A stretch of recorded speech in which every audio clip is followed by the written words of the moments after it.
pues ya que digo, ¿verdad? No, me da mucha alegría. Bueno, primeramente, Dios los bendiga. ¿Cómo están? Estar aquí con ustedes. Reciban un saludo del pastor Chuy Olivares. Él, como dijo un hermano que habitó muchos años por aquí en Argentina, el hermano Miguelín, dice, hubiese querido. Esa es una frase que él me enseñó. Él hubiese querido estar aquí, pero bueno, hay muchas actividades que el pastor tiene y no le fue posible. Solamente visitó Paraguay y estuvimos ahí con el pastor Osvaldo en Paraguay, pero él me invitó a venir a Paraguay. Me dijo, pastor, ¿quieres acompañarme a Paraguay? Le dije, sí, con mucho gusto. Le digo, pero cuando él me dijo que se regresaba de Paraguay, le dije, oye, ¿me das permiso de quedarme unos días más por allá? Que quiero visitar Buenos Aires. Y aquí estoy, ¿cómo la ve? Entonces estoy contento, de verdad, estoy contento y felicidades al pastor Jorge y a su esposa Mari y a su familia por la fidelidad al llamado, hermanos. No es fácil como lo dice, ¿no? Yo le puedo decir lo mismo, quizás tenemos diferentes historias, pero se valora mucho, ¿verdad?, lo que Dios ha hecho. A mí el Señor me llevó a los Estados Unidos, recién casado. En cuanto me casé, el Señor me dijo, te vas a Estados Unidos a vivir y me vas a servir allá. Y yo la verdad no quería, porque el primero que no quería era ser pastor igual que Jorge. Un día entenderán por qué. Pero me llevó el Señor para allá y bueno, ya tenemos allá desde el 87, 37 años viviendo allá. Y sirviendo al Señor, ¿verdad?, con todo nuestro corazón, con lo que Dios, ¿verdad?, ha puesto, con su gracia, que es sobre todo la que nos ayuda y nos fortalece. Un día el apóstol Pablo le dijo a Timoteo, esfuérzate en la gracia, no en tus fuerzas. Y esa es en la gracia de Dios, ¿verdad?, que hacemos el trabajo. Y ahora entendemos porque Dios está haciendo cosas muy buenas, ¿verdad?, tremendas. En Estados Unidos estamos trabajando. Hace un par de años decidimos formar una corporación dentro del país para organizar las iglesias. Estados Unidos es un país muy organizado, de leyes, de cumplimiento de reglas. Entonces las iglesias no nada más se levantan y hacen lo que quieren, tiene que haber un orden. Y Dios nos ha dado la sabiduría y ahorita tenemos, ¿verdad?, un buen fruto. Tenemos más de 65 casas de oración en Estados Unidos y unas 3, 4 en Canadá que también incluyen. Y Dios me ha dado la oportunidad y Chuy, ¿verdad?, me ha dado la confianza para ahora sí que para pastorear todas esas iglesias, ¿no? Entonces, estamos contentos con el llamado, ¿no?, y lo que Dios está haciendo. Reciban un saludo del pastor Chuy, ¿verdad?, del pastor Toño Chava, que son los líderes ahí en Guadalajara, y de nuestra mesa directiva también en Estados Unidos, el pastor, ¿verdad?, Armando Monsiváis, él es pastor de casa de oración en Jacksboro, en Texas, y ellos son parte del liderazgo. También de mi congregación, Casa de Oración Seattle, si usted quiere un día visitarnos un fin de semana, pues allá lo esperamos, ¿verdad?, en Seattle. Nada más estamos allá en la punta del Pacífico, donde terminan los Estados Unidos, ahí donde usted pasa para Canadá, ahí está el mar a un lado. Entonces estamos tan solamente unas 60, 70 millas de Vancouver, Canadá. Entonces estamos ahí cerquitas, ¿verdad? Y aquí estamos, ¿verdad? También recibo un saludo de mi esposa. A mi esposa, yo sé que algunos saben, yo lo publiqué, ella ha tenido unos problemas con su columna vertebral, pero la han operado, ¿verdad?, ha sido una cirugía un poco difícil, pero ha sido un éxito, ¿verdad? Mi esposa camina perfectamente bien, bueno, depende de sí sola y está en Guadalajara recuperándose. ¿Y qué más les puedo decir? Pues gloria a Dios, amén. Den un aplauso al Señor, amén. Un aplauso al Señor. Saludo a los pastores, ¿verdad?, al hermano, los que ya presentó Jorge, ¿verdad?, me siento muy contento. Vi al pastor Tano allá en Paraguay y los que ahora conocí aquí, pues, ¿verdad?, me siento muy contento de estar con ustedes. Yo quiero llevarlos, ¿verdad?, a un pasaje de la Escritura, a unos versículos que quiero compartir con ustedes, y estos se encuentran en la carta del apóstol San Pablo a Colosenses. Yo sé que El trabajo, ¿verdad?, pastoral no es fácil y siempre esperamos, ¿verdad?, de alguna manera ver el crecimiento. Mire, nosotros como pastores, yo sé que algunos van a estar de acuerdo conmigo, a lo mejor otros no. A mí no me interesa tanto el crecimiento de las iglesias en número. A mí me interesa el crecimiento de los creyentes, de sus vidas espirituales, ¿verdad? Porque bien Dios puede mandarme a pastorear una iglesia de 10,000 miembros, ¿no? Pero quizás no puedo ver el alcance que verdaderamente hayan 10,000 miembros. Dios puede mandarme a pastorear una iglesia de 50 miembros, pero yo puedo ver el crecimiento de esos 50 miembros. Y eso es lo más importante, lo espiritual, que el número. El Señor se encargará, Él añadirá a la iglesia a los que han de ser salvos. ¿Cuántos dicen amén? Entonces, el crecimiento. Y el apóstol Pablo tenía eso en su corazón. Mire, Colosenses capítulo 2, versículos 6 y 7, son dos versículos que voy a compartir y de ahí voy a sacar la enseñanza. Dice la palabra en Colosenses 2:6, dice, por tanto, de la manera que habéis recibido al Señor Jesucristo, andar en Él. Versículo 7 dice, arraigados y solidificados en Él, confirmados en la fe, así como habéis sido enseñados, abundando en acciones de gracias. Si usted se da cuenta, estos dos versículos hablan de un crecimiento, de una necesidad de crecer espiritualmente. De eso se trata, que el creyente crezca en su vida espiritual. Vamos a orar en esta tarde, ¿qué le parece? Acompáñame a orar y vamos a pedirle al Señor que nos dé entendimiento en su palabra en esta tarde. Padre, te damos muchas gracias. Señor, yo primeramente agradezco, Señor, la oportunidad que me das de estar en este lugar, de poder celebrar con mis hermanos, Señor, con los pastores este aniversario, que han sido 26 años, Señor, de trabajo, de esfuerzo, pero yo sé que ellos, Señor, como dice tu palabra, han visto el fruto de su aflicción, Señor, como lo vio Jesús, y estarán satisfechos, Señor. Y yo puedo, Señor, ver, Señor, el fruto de la vida de ellos, Señor, y puedo saber que estos 26 años, estos 14 años como casa de oración, hasta aquí tú has ido con ellos, Señor. Y te doy gracias, Señor, me gozo con ellos, me gozo con estos hermanos, Señor, que tú los conoces, yo estoy aquí, Señor, y no los conozco, pero sé, Señor, que tú estás haciendo una obra en cada uno de nosotros. Porque nadie vino, nadie está aquí, Señor, por casualidad. Porque tú tienes un propósito para nuestra vida. Háblanos a través de tu palabra, Señor, y podamos seguir creciendo, Señor. Te lo pido, Señor, en el nombre de Jesús. Amén. Amén.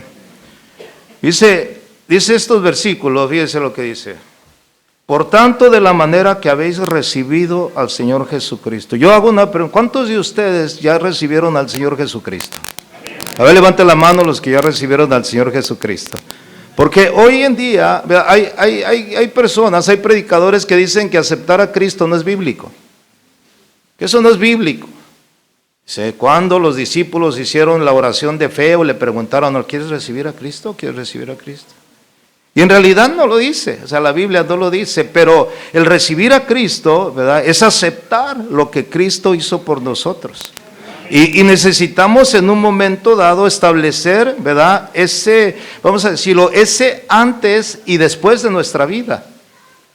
Usted sabe que hoy en día vivimos en el año 2024. ¿2024 de qué? Después de Cristo. ¿Verdad que sí?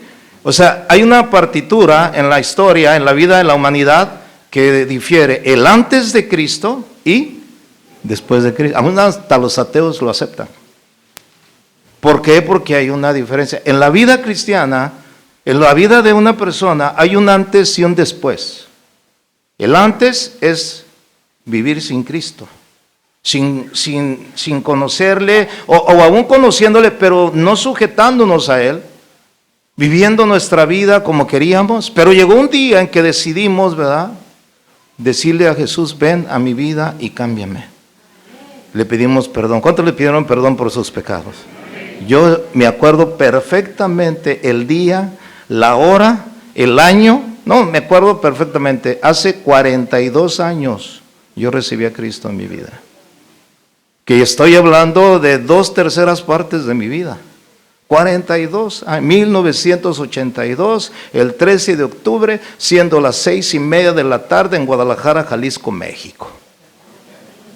Ese día llegó el fin de mi antes y ahora vino mi después. Yo recibí a Cristo. ¿Cuántos recibieron a Cristo? Denle un aplauso al Señor porque usted recibió a Cristo, ¿no? Porque, vuelvo a repetir, hoy yo veo ahí en las redes, no, que recibir a Cristo no es bíblico. ¿Qué dice la palabra del Señor, verdad? En Juan 1:12. O sea, usted se lo sabe y dice la palabra, mas a todos los que le recibieron, a los que creen en su nombre, les dio potestad de ser hechos, ¿qué? Hijos de Dios. ¿Cuántos hijos de Dios hay aquí? ¿En qué momento usted se convirtió en hijo de Dios? En el momento en que usted recibió a Cristo. En el momento en que usted le dijo a Jesús, soy un vil pecador, acepto tu sacrificio, yo debería de haber estado en esa cruz, pero tú pagaste por mis culpas. Y usted se convirtió en un hijo. El que practica el pecado, ¿de quién es? Del diablo, ¿verdad? Pero los que son de Dios no practican el pecado porque ahora han sido renacidos por una simiente nueva. Somos cristianos, somos hijos de Dios. Eso fue nuestro antes de Cristo y ahora somos nuevas criaturas. Por eso la Biblia dice, de modo que si alguno está en Cristo, nueva criatura es. Las cosas viejas, ¿qué? Pasaron, todas son hechas nuevas. Andamos en una vida nueva para Cristo. Entonces recibir a Cristo es muy importante. Pablo lo dice, de la manera que recibieron a Cristo, o sea, que ustedes aceptaron el sacrificio. O sea, a lo que se refería Pablo es precisamente lo que Pablo escribe en 1 Tesalonicenses 2:13. Dice, por lo cual también nosotros sin cesar damos gracias a Dios de que cuando recibiste la palabra de Dios, que oíste de nosotros, la recibiste no como palabra de hombres, sino según es en verdad la palabra de Dios, la cual actúa en vosotros los creyentes. O sea, ustedes la recibieron, o sea, no la recibimos porque, pues, es que el hermano me evangelizó. Usted la recibió porque Dios le estaba llamando. Y usted la creyó. ¿Cuántos la creyeron en su corazón? ¿Qué hace la palabra del Señor? Dice que la fe viene por el oír. ¿El oír qué? La palabra de Dios. Entonces creímos. Ese es el punto. Pero fíjese que los que reciben a Cristo creen en Cristo. Los que creen en Cristo son los que le reciben. Los que no creen en Cristo no le han recibido, no le creen, no lo aceptan. Entonces eso es muy importante saber. El verbo recibiste se refiere al hecho de que los colosenses, al escuchar la predicación acerca de Cristo, la recibieron como si fuera palabra de Dios. Es decir, al llegar a entender la exposición del misterio de Dios revelado en él por el Evangelio, el misterio de Dios, que es uno de los misterios. Cristo en vosotros, la esperanza de gloria. Por eso es que ahora Cristo vive en nosotros a través de su Espíritu Santo. ¿Cuántos dicen amén a eso? Sin embargo, fíjense bien, aquí vamos al punto, ¿no? Y entramos al mensaje. Sin embargo, recibir a Cristo, el Evangelio, para luego apartarnos de él, es no haberlo recibido bien. ¿Cuánta gente no ha recibido a Cristo, pero no vive con él? No está con él. Ese es uno de los problemas más grandes que hemos notado a través de la historia en la iglesia. El gran evangelista Billy Graham, yo no sé si usted lo escuchó alguna vez, él ya partió con el Señor siendo una persona ya muy grande. Billy Graham, poco antes de morir, mandó a sus colaboradores a hacer una evaluación del fruto de su ministerio.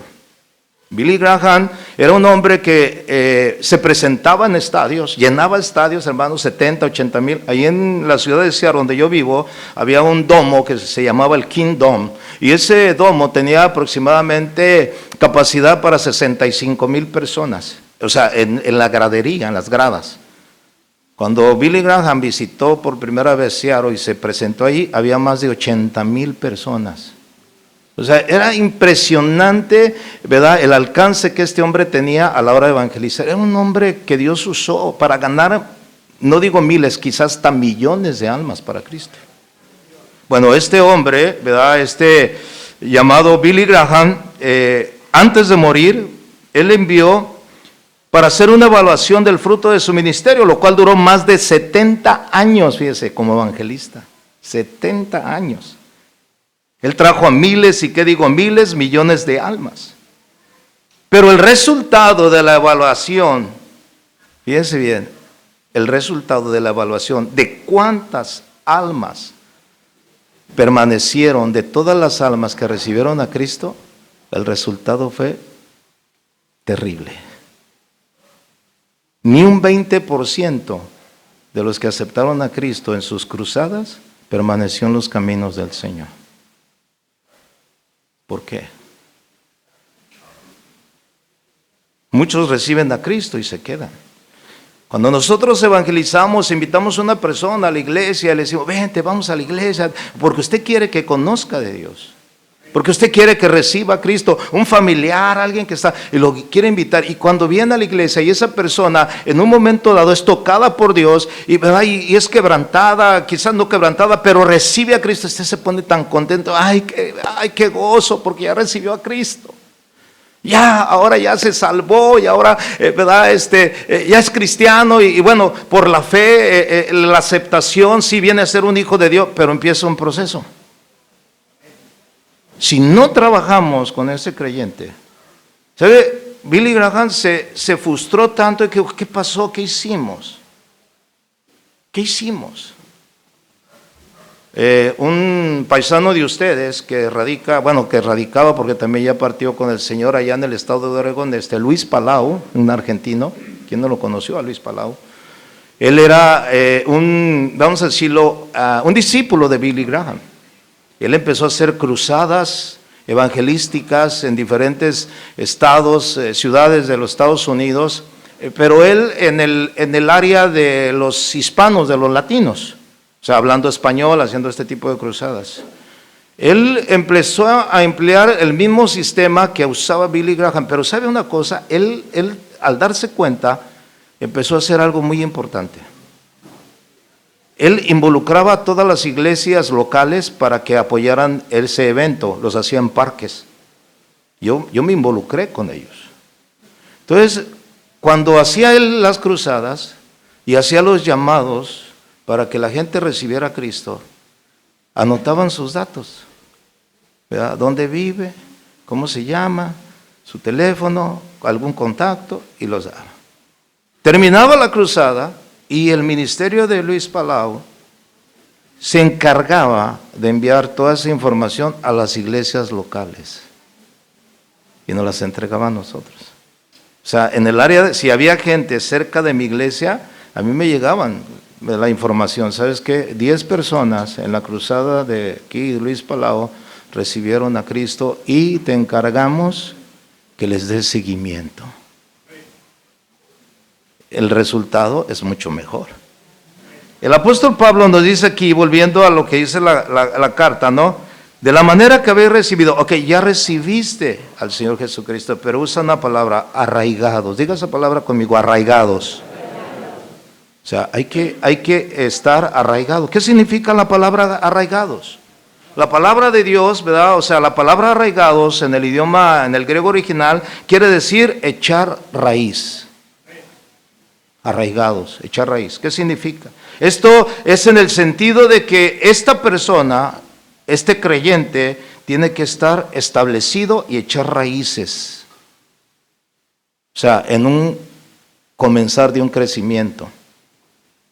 Es por ejemplo lo que dice el Salmo 1, vaya conmigo al Salmo 1.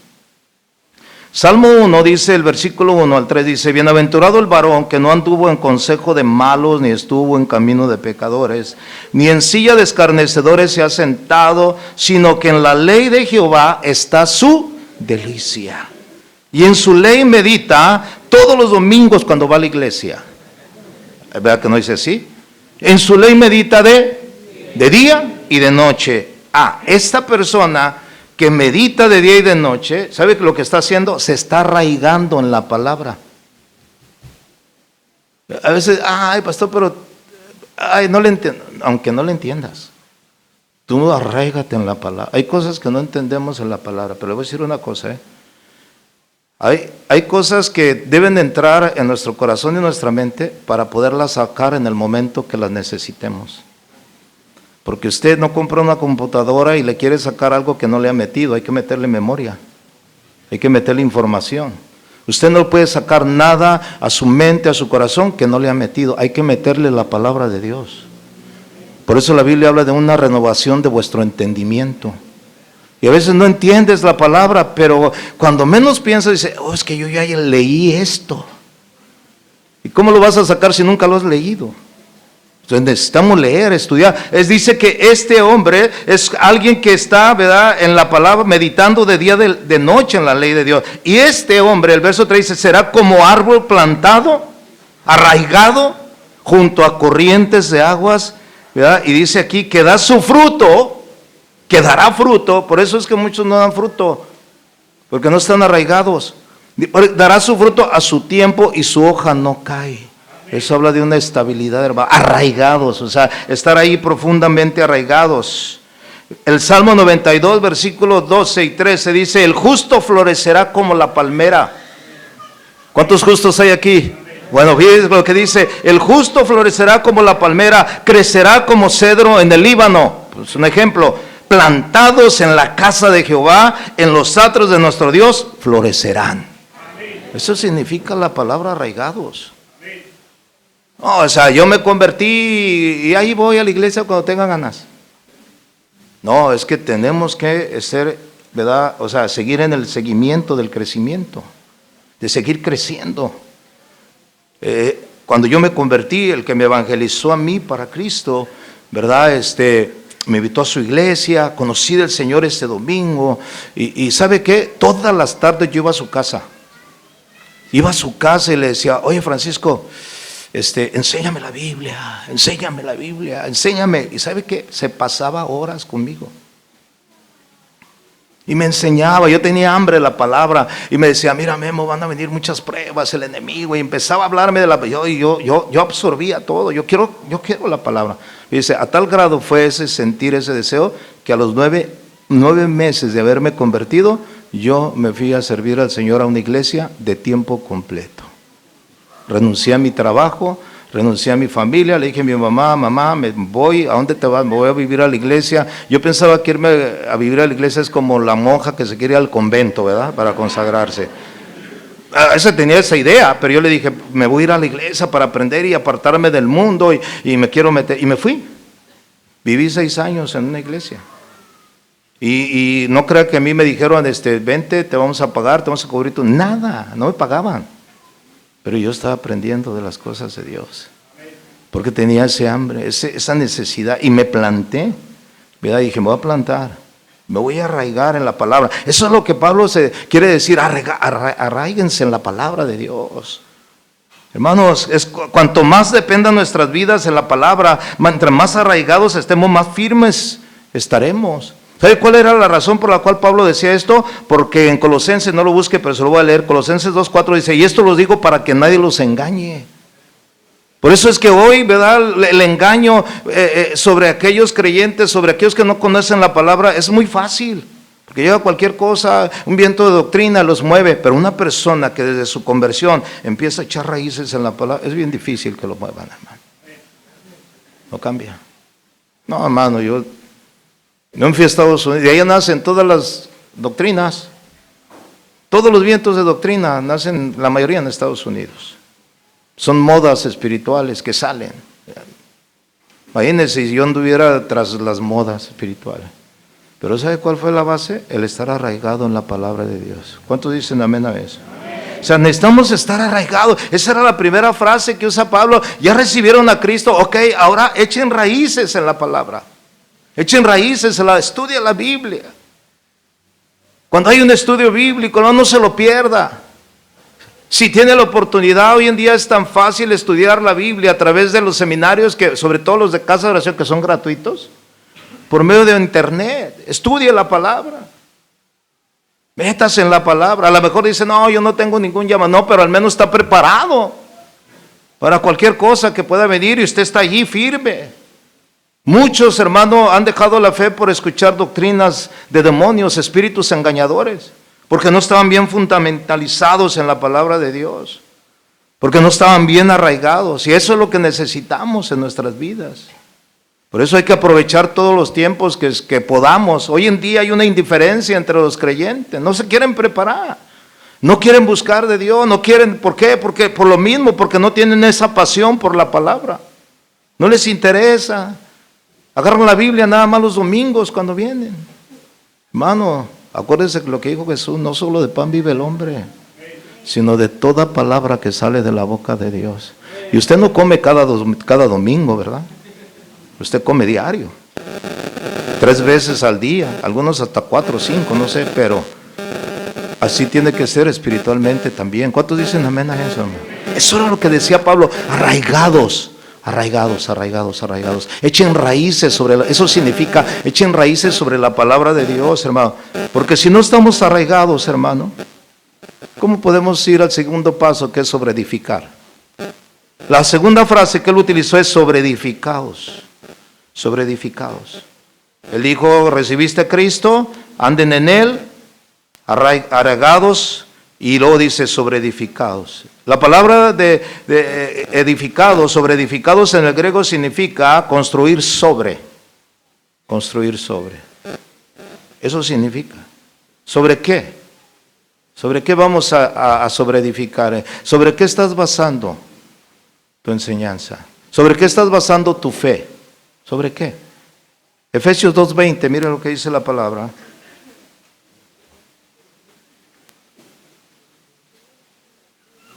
Dice la palabra en Efesios 2:20, dice, edificados sobre el fundamento de los apóstoles y profetas, siendo la principal piedra del ángulo Jesucristo mismo. O sea, fíjese, aquí cuando Pablo dice hay que sobreedificar sobre un fundamento. ¿Cuál es ese fundamento? Bueno, el fundamento de los apóstoles y profetas, que se refiere al Antiguo Testamento, el Nuevo Testamento, que es la palabra de Dios.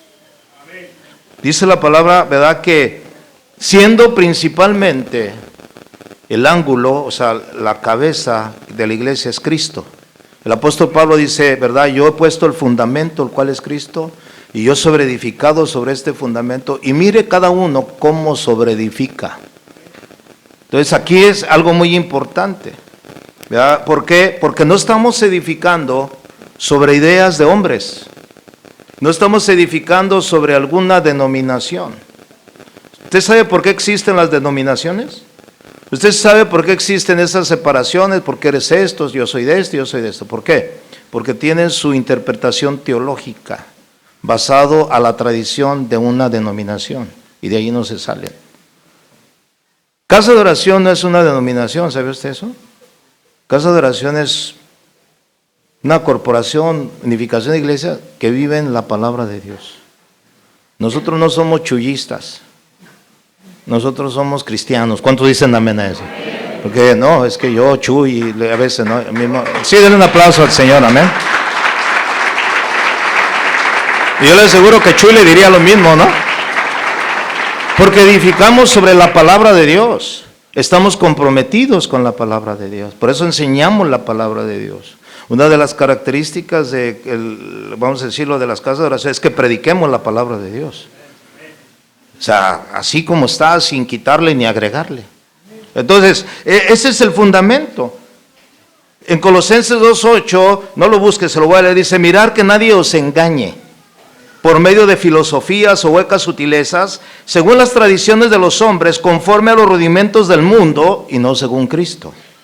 Entonces, el cristiano, ¿verdad? Fíjese bien lo que le voy a decir, el cristiano comienza en ese procedimiento de que acepta a Cristo y luego empieza a echar raíces en la palabra y empieza a edificar su vida sobre la palabra de Dios. La vida del cristiano, Jesús la comparó como la construcción de una casa. Jesús dijo, sí búsquelo, en Mateo capítulo 7, verso 24, dice de la siguiente manera, cualquiera pues que me oye estas palabras y las hace, le compararé un hombre prudente que edificó su casa sobre la roca. O sea, el que oye la palabra de Dios y edifica, ¿verdad?, y la obedece, o sea, recibe la palabra, la hace, es un hombre prudente. Que está edificando ¿sobre qué? Sobre una roca. ¿Qué simbolismo tiene Jesús para nosotros? En la roca. Entonces, ¿dónde edificamos nuestra casa, nuestra vida? En la roca que es Jesús. Él es el fundamento. Si oímos la palabra de Dios, ¿verdad? Y la hacemos, porque tú puedes oír la palabra y no hacerla. Él mismo dice, el que oye mi palabra y no la hace, le voy a comparar a un hombre insensato, ¿verdad? Insensato, que edificó su casa, dice, sobre la arena. Y edificar una casa sobre la arena, yo trabajé 3 años y medio en construcción en Estados Unidos y es algo vulnerable, hermano. Cualquier vientito la tumba. Porque la base de las casas, para que estén fuertes, está en el fundamento. Un buen fundamento sostiene una buena casa. Un buen fundamento sostiene un buen cristiano. ¿Cuántos dicen amén a eso? O sea, esa es la base. Entonces, yo estoy edificando sobre mi casa. La vida del creyente es comparada a una casa que tiene su fundamento y sus bases bien sólidas. El fundamento es Cristo y el fundamento de los apóstoles y los profetas es la palabra de Dios, hermano. Eso es. Entonces, imagínense, ¿no? O sea, ya yo estoy arraigado, acepté a Cristo, estoy arraigado y mi vida se está edificando sobre esta roca. Sobre esta palabra, sobre lo que Él dice, no lo que dicen los hombres, no lo que dice tal denominación, no lo que dice fulano, no lo que dice, hermano, hoy la gente sigue más al hombre que a Cristo. Nada más dése cuenta ahí en las redes sociales. Porque el doctor dijo esto y todos, qué tremendo. Pero usted ponga un versículo bíblico, nadie dice amén. Se da uno cuenta, porque sigue al hombre. Es que lo dijo el apóstol Pancho Pistolas, ¿verdad? El apóstol y luego el reformado el teólogo que está allí, no, ese es un maestrazo de la Biblia. No, hermanos. Es la palabra de Dios la que nos asegura, la que nos hace estar firmes. O sea, ese es el fundamento, allí es donde yo voy a edificar. No es suficiente con el oír las palabras, necesitamos ponerlas en práctica. El discípulo que oye y pone por obra los mandamientos de Jesús es un hombre prudente que edifica su casa sobre la roca. Su casa, su vida tiene un sólido fundamento y cuando es golpeada por la lluvia y los vientos que dijo Jesús, que significan las pruebas de la vida, nunca va a caer. Nunca va a caer. Por eso es que cuando yo le digo, no, yo escucho vientos de doctrina, hermano. Porque mi vida está sobre ese fundamento, que es Cristo. Necesitamos, hermano, edificar. O sea, edificar nuestra vida sobre la palabra de Dios, hermano. No bajo los pensamientos del hombre, la filosofía del hombre, sino lo que Dios dice en su palabra. Eso nos da seguridad. ¿Cuántos dicen amén? Seguridad. Entonces, mire, ya vamos 2, ¿no? Arraigados y sobreedificados. Ahí le va la otra. Confirmados. O sea, fíjese cómo la lleva Pablo, ¿no? En principio, resiste a Cristo, echa raíces y edifica tu vida sobre la palabra de Dios. Ahora dice confirmados. ¿Qué significa la palabra confirmados? La palabra confirmados viene de una palabra griega que significa estabilizar, afirmar y también quiere decir estable o seguro. O sea, ¿qué seguridad? ¿Cuántos alguna vez escucharon la serie de Chuy que se llama Seguros en Cristo? Es una buena serie, o sea, porque estamos seguros. ¿Cuántos están seguros en Cristo? Dice que nuestra vida está escondida en Dios y el diablo no la puede tocar. Entonces, estamos seguros en Él. Pero, ¿cómo estamos seguros en Él? Por los procedimientos, por los pasos que he llevado en mi vida espiritual. A lo mejor ahorita tú estás escuchando y dices, híjole, yo recibí a Cristo y ahí me estanqué. Nunca he echado raíces. No me he esforzado para echar raíces. Otros a lo mejor dijeron, bueno, yo sí empecé a estudiar la Biblia y eché un poquito de raíces, pero no has edificado tu vida. Y te puedes quedar ahí. O sea, hay que seguir adelante. Y a lo mejor ya edifica. Ahora el Señor quiere que estés firme, que estés estable. Que seas un cristiano fructífero. Porque hemos sido llamados a dar frutos, hermano. ¿Cuántos dicen amén? O sea, hemos sido llamados. Y esa palabra confirmado significa estabilizar, afirmar, estable o seguro. No podemos crecer en nuestro conocimiento de Él si ignoramos lo que Dios ha revelado acerca de Él en las Escrituras. Nunca podremos ser estables si vamos corriendo tras la última moda teológica o filosófica. Que por eso es que muchos cristianos, no, es que este brother, este predicador, mire, yo no estoy en contra de los predicadores cibernéticos.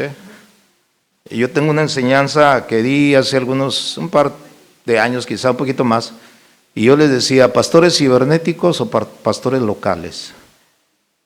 Y yo puse la diferencia. El pastor cibernético no lo conoce a usted. Usted sí, porque lo ve por televisión o porque lo ve por las redes sociales, pero a usted no lo conoce. Él no sabe ni usted cómo vive. Por tanto, no lo puede pastorear. La Biblia dice que el buen pastor, el pastor conoce el estado de sus ovejas y los pastorea. Por eso es muy importante, hermanos, tener en cuenta, en primer lugar, su pastor local, porque él sí lo conoce a usted y le va a ministrar conforme a su necesidad. Si anda de rebeldillo, de rebecón, le va a torcer la patita para que no se vaya. Y si anda mal, lo va a enderezar. Y si anda triste, lo va a consolar. Ese es el pastor. ¿Sí? Pero hoy en las redes sociales, hermano, usted ve predicadores allí muy elocuentes, buenos expositores de la palabra. Algunos de ellos no, escuche bien, no muestran sus congregaciones. ¿Sabe por qué? Porque tienen 15, 20 personas en sus iglesias. Pero tienen 100,000 seguidores. ¿Y de dónde se sustentan? De los 100,000 seguidores. Pues los otros 15 que tienen ahí, ¿por qué? ¿Por qué no presentan sus iglesias? Yo los conozco, yo sé de quién estoy hablando. ¿Por qué? Porque ellos tratan. Y entonces, hoy en día muchos se van y escuchan. Mire, el pastor cibernético le va a predicar a usted lo que usted quiere oír. ¿Sí o no? Porque usted escoge al que quiere oír.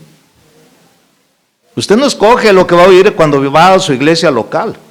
Usted viene sin saber qué va a hablar el pastor. Pero el que va a hablar va a ser Dios a usted. Porque Él lo conoce a usted. ¿Cuántos dicen gloria a Dios, hermano? Denle un aplauso al Señor por eso, ¿no? Porque es lo que necesitamos. Pero hoy en día está de moda. Y ese es el peligro, ¿no? Está de moda. O sea, por eso hay una inestabilidad en los creyentes. Les cambian su manera de pensar, de creer. El apóstol Pablo decía, ¿verdad? Que nadie los mueva en su modo de pensar y de creer. Cuando hablaba acerca del regreso de Cristo, de la venida. Nadie los mueva, ni por palabra, como si fuera nuestra. O sea, sean firmes, sean estables. La estabilidad es muy importante en la vida de un creyente, hermano. Ese es el mayor gozo que yo he visto. Yo tengo gente en mi congregación, hermano, el que es mi pastor asistente. El que es mi pastor, yo lo gané hace 25 años para Cristo. Él nunca se fue a otra iglesia. Él no conoció otro evangelio. O sea, el evangelio que le prediqué, yo presenté a sus niñas a él. Cuando nacieron sus hijas, lo casé, presenté a sus niñas. Ahora él, como es pastor ordenado, ya casó una de sus hijas.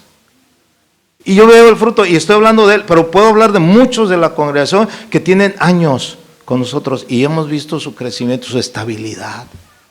Pero también hemos visto otros que no son estables, otros que no echaron raíces, otros que les importaba. Llegaban a la iglesia, les decíamos los domingueros. ¿Cuántos domingueros hay aquí? ¿Y por qué domingueros? Porque llegan los domingos nada más.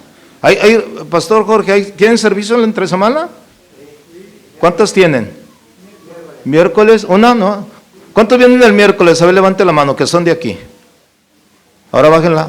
¿Cuántos no vienen? Ya no la levantaron. Un montón, pues hace rato que presentaron, yo vi que la mayoría son de aquí.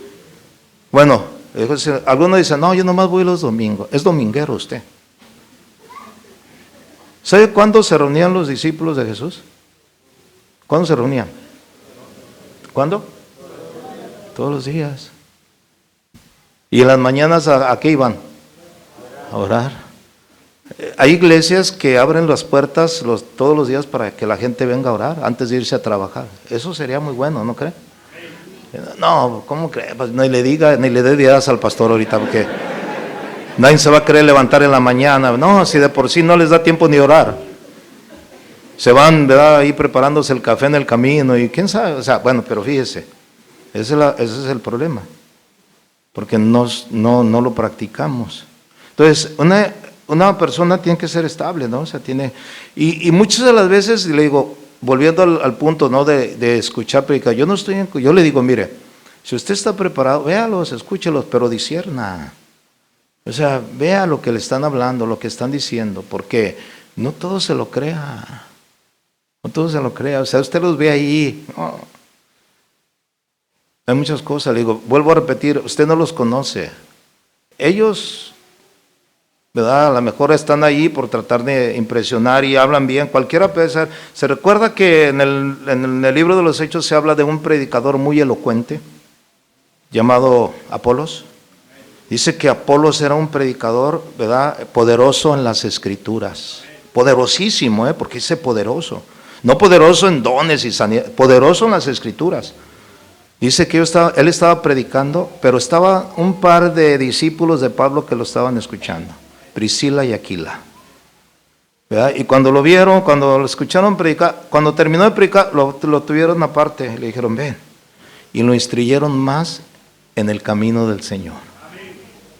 O sea, su teología de Apolo estaba limitada, no creía en muchas cosas. Pablo se encuentra unos discípulos de Apolos y les pregunta, ¿ustedes recibieron el Espíritu Santo cuando creyeron? ¿Y qué dijeron los discípulos? Ni siquiera hemos oído si hay Espíritu Santo. Y Pablo se sorprende, ¿y en qué fueron bautizados? Nos bautizaron en el bautismo de Juan. Del bautismo de Dios. Sí, pero Juan mismo dijo que el que venía detrás de él los iba a bautizar con el Espíritu Santo y fuego. Y dice, y habiendo Pablo orado por ellos, impuso sus manos y fueron bautizados en el Espíritu Santo, hermano.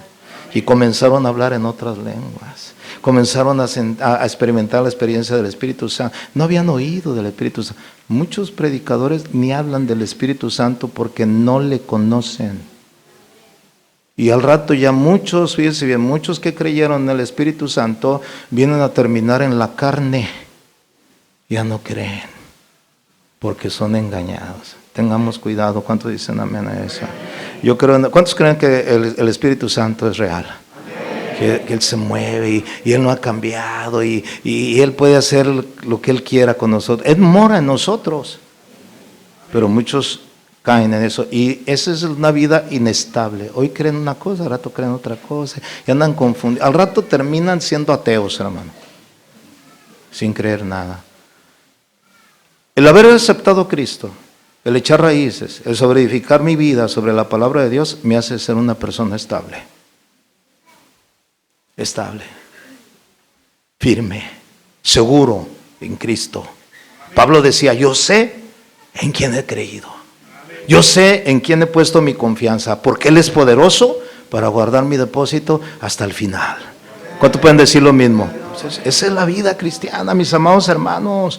Es que esa palabra confirmado significa estabilizar, afirmar, estable, seguro. Como muchos hoy, ¿verdad? Se separan. Dice el 2 Tesalonicenses 2:2, dice la palabra, dice que no os dejéis mover fácilmente de vuestro modo de pensar, ni os conturbéis ni por espíritu, ni por palabra, ni por carta como si fuera nuestra, en el sentido que el día del Señor está cerca. O sea, cuando una persona está estable, no se deja mover tan fácilmente. ¿Cuántos saben que Cristo viene pronto? Hay algunos que ya no creen que viene. Hace algunos años llegó un pseudo apóstol de aquí de Guatemala, llegó allá al estado de Oregón y convocó a todos los pastores y líderes de su línea, ¿verdad? Ahí en su línea, de todos los que lo seguían y todo, hizo un evento. Yo no asistí, pero después me di cuenta porque alguien estuvo ahí que era con ellos. Dice que cuando él llegó allí, les dijo, ¿cuántos esperan el regreso de Cristo? ¿Verdad? Y todos gritaron, amén, así como ustedes ahorita, amén, gloria a Dios. Y dice, pues se van a quedar esperando, porque Él no va a venir. Y se quedaron así como usted ahorita está. Entonces, ¿qué? No, y se los compruebo con la Biblia. ¿Verdad? Y luego les lee ahí el pasaje donde dice Pablo, ¿verdad? Porque los muertos en Cristo resucitarán primero. Y después los que estemos vivos nos iremos, ¿verdad? Nos seremos arrebatados para juntarnos con Él en el aire y estaremos para siempre con el Señor. ¿Cuánto creen esto, hermano? Sí, denle un aplauso al Señor, amén por eso, porque lo creemos. Pero fíjese, lo que dijo este pseudo apóstol, dice, miren, Pablo se equivocó. Él dijo, los que estemos vivos, Él no estuvo vivo, él no vio el regreso de Cristo, él se murió, a él lo decapitaron. Dice, y muchos están esperando, él no va a regresar. Dice, porque necesitamos establecer el reino en esta tierra. Porque necesitamos que establecer el reino. Ese se llama la visión de reino. No sé si usted lo ha oído mencionar ahí. Visión de reino. Establecer el reino. El reino puede venir hasta que no establezcamos el reino. Ay, hermanos, qué herejía. Jesús dijo, mi reino no es de este mundo. ¿Para qué queremos establecer el reino de este mundo aquí en esta tierra? Si su reino no es de este mundo, es otro mundo. Pero fíjese la gente cómo se deja engañar. ¿Y sabe por qué? Porque no hay estabilidad en la palabra. Y me pudiera pasar aquí, hermano, de toda falsa doctrina que hoy se escucha en las redes sociales. ¿Y sabe cuál es el problema? El problema no lo tienen ellos, el problema lo tienen los que no estudian la Biblia, los que no están arraigados, sobre edificados, los que no están firmes. Ese es el temor, ¿verdad? Esa fue la reacción de Billy Graham cuando dijo, ¿y qué pasó con el 80% de los que aceptaron a Cristo? ¿Quién sabe? A lo mejor se convirtieron en enemigos de Jehová, porque no son testigos de Jehová, enemigos de Jehová. Se convirtieron en la iglesia de los santos de los últimos días. Se fueron en diferentes doctrinas, porque no se les dio un seguimiento, porque no se les explicó que una vez que recibes a Cristo hay que echar raíces.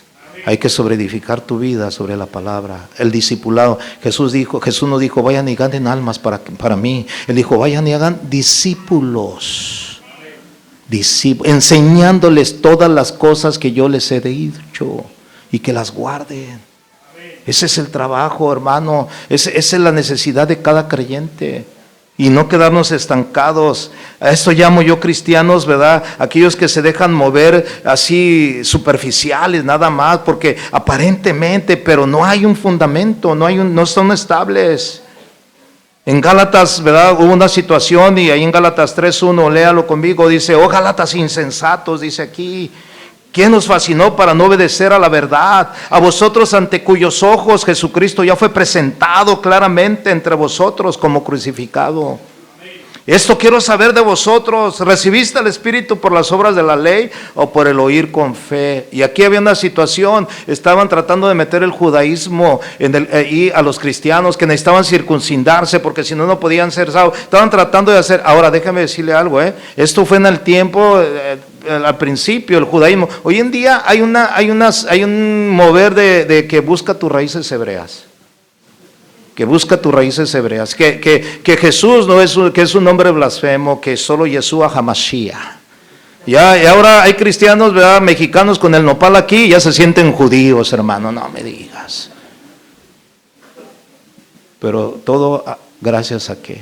A la ignorancia de la palabra, por no estar firmes, por no estar bien establecidos. Y Pablo les dice aquí, tan necios son, dice, ustedes tan necios son. Esa palabra necio es fuerte. Y dice, tan necios son, habiendo comenzado por el Espíritu, ahora quieren acabar por la carne. O sea, el Cristo ya fue presentado a vosotros, crucificado. Mano, estos dos versículos siempre me han bendecido, lo que Pablo enseña ahí. Porque yo pude ver la vida del cristiano. Yo puedo ver la vida del crecimiento espiritual de un creyente. A mí me da mucha alegría cuando en mi iglesia llega gente nueva y de repente hacemos un llamado y vemos una persona que acepta a Cristo y le decimos, mire, este es el principio, pero viene lo más importante, el discipulado, el crecimiento, para que usted esté firme, para que pueda resistir todo lo que el diablo va a lanzar. Es solamente a través de eso, hermanos. Porque si no, entonces no podremos. ¿Cuál es la meta de un cristiano? Crecer espiritualmente. Efesios 4:13, fíjese bien, para terminar. Dice Efesios 4:13, dice, hasta que todos lleguemos a la unidad de la fe y del conocimiento del Hijo de Dios, a un varón perfecto, a la medida de la estatura de la plenitud de Cristo. ¿Cuál es la meta? Crecer. A la estatura de un ¿qué? Varón perfecto. ¿Cómo vas a crecer si no haces lo que el Señor nos manda en su palabra? Dice el versículo 14, para que ya no seamos niños fluctuantes. Esa palabra niños, ¿verdad?, significa, hablando espiritualmente, personas que nunca maduraron, que nunca crecieron, que los ves en la iglesia y pasan 20 años en el evangelio y dice, pastor, yo tengo 20 años y no he crecido. ¿Cuánto tienes en el evangelio? Tengo 20 años. Pues el evangelio no tiene ni 2 meses en tu vida, man. Porque si el evangelio estuviera en tu vida durante 20 años, ese hubiera producido frutos en ti. Por eso dice la palabra aquí, para que no seamos niños fluctuantes, llevados por doquiera de todo viento de doctrina, de enseñanzas falsas, por estratagema de hombres que para engañar. Hay un espíritu de engaño hoy en día, hermano, en el mundo, para engañar a los creyentes. Se engañan. Emplean con justicia las artimañas del error. O sea, usan. Eso lo predijo Pedro en una de sus cartas. Él dijo, vendrán falsos maestros que introducirán, ¿verdad?, enseñanzas heréticas que destruirán. Enseñanzas que van a, ¿verdad?, a tocar su sensualidad y no van a ir, no tienen nada con la palabra de Dios.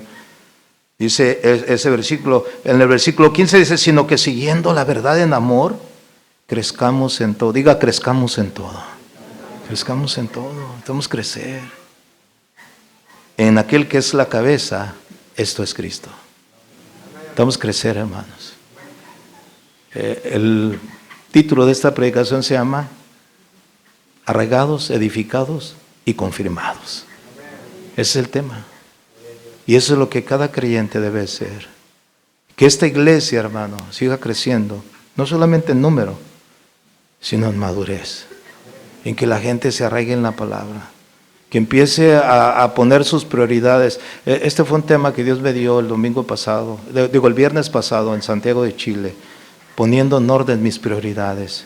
Una persona que no está bien centrada en la palabra, sus prioridades no son las correctas, piensan en lo terrenal nada más. Pero una persona, un discípulo, un creyente que tiene sus prioridades en la palabra, tiene su mirada puesta en el Señor, hermano. Y todo lo que hace lo hará para glorificar a Dios. Amén, hermanos. Inclinen su rostro, yo quiero invitarle que oremos en esta tarde. Y si hay una palabra que le llegó a usted, ¿verdad?, y quizás usted se mira y dice, híjole, quizás a mí yo necesito crecer un poquito más.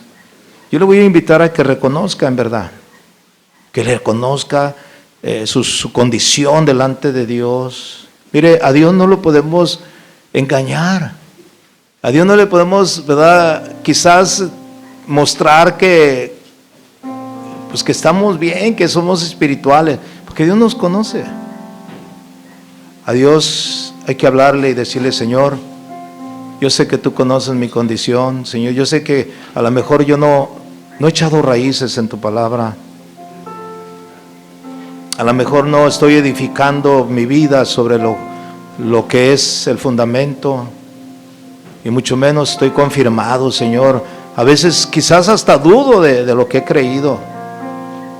Señor, ayúdame, Señor, conforme a mi necesidad. Padre, en el nombre de Jesús, yo te pido, Señor, que esta palabra que tú me has dado, Señor, cumpla el propósito en la vida de mis hermanos, Señor, de cada uno de los que estamos aquí. Yo sé que tu palabra no volverá vacía, Señor. Yo sé que tu palabra será prosperada para aquello a lo cual tú la has enviado, Señor, a nosotros.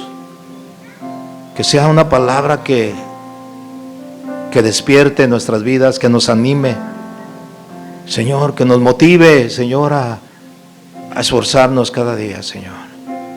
En el nombre de Jesús. Si hay alguien aquí que apenas te conoció, Señor, pues que tome esto como una guía, Señor, para crecer. Porque no es el tiempo, Señor. No es en el tiempo el crecimiento, es en lo que estamos atentos de hacer en tu palabra, Señor. Porque puede haber aquí un hermano que se convirtió hace 15 días, hace un mes, pero desde que te conoció, Señor, y se entregó, está edificando su vida. Y puede haber personas que ya tienen años y años y no han crecido, Señor. Cualquiera que sea la condición, Padre, yo te pido que haga un crecimiento en la vida de cada creyente. En el nombre de Jesús, Señor, y que al final, Señor, al final, seamos mucho más, Señor, de los que iniciamos la carrera, la que terminemos, Señor. En el nombre de Jesús, Señor. Como dijo el apóstol Pablo, yo no pretendo haberlo alcanzado ya, sino que prosigo a la meta, al supremo llamamiento de Dios, para a ver si logro alcanzar aquello por lo cual yo fui alcanzado una vez. Gracias, Señor. Bendice a los pastores, Señor, sus congregaciones que están aquí, Señor, que ellos a través de esta palabra sean fortalecidos. Dales visión, Señor, y puedan ayudar a las almas, a los miembros, a las ovejas que están ahí a su cargo, Señor, cada día. Bendice al pastor Jorge, a Mari, este ministerio, Señor. Yo sé que va a seguir creciendo cada día, Señor, y tú te vas a glorificar, Señor, cada vez más y más. Gracias, Señor, que el alimento espiritual no falte, Señor. Que los que se paren en este púlpito, Señor, prediquen tu palabra, que hagan lo que está escrito. Si alguno habla, hable conforme a la palabra de Dios, y si alguno ministra, ministre conforme al poder que Dios da. En el nombre de Jesús te doy gracias, Señor, y a ti te damos toda la honra y toda la gloria, Señor, por siempre y para siempre, Señor. Amén. Denle un aplauso al Señor, hermano. Dios los bendiga. Bendiga. Gracias, Señor. Fiel es Dios, que no nos dejará ser tentados más de lo que podamos soportar. Fiel es Dios, que no nos dejará ser tentados más de lo que podamos soportar. Gracias, fue solo por tu gracia que me sustentó y me abrazó en mi dolor. Fue tu gracia en la tentación, me diste la salida, vi un nuevo color de tu amor.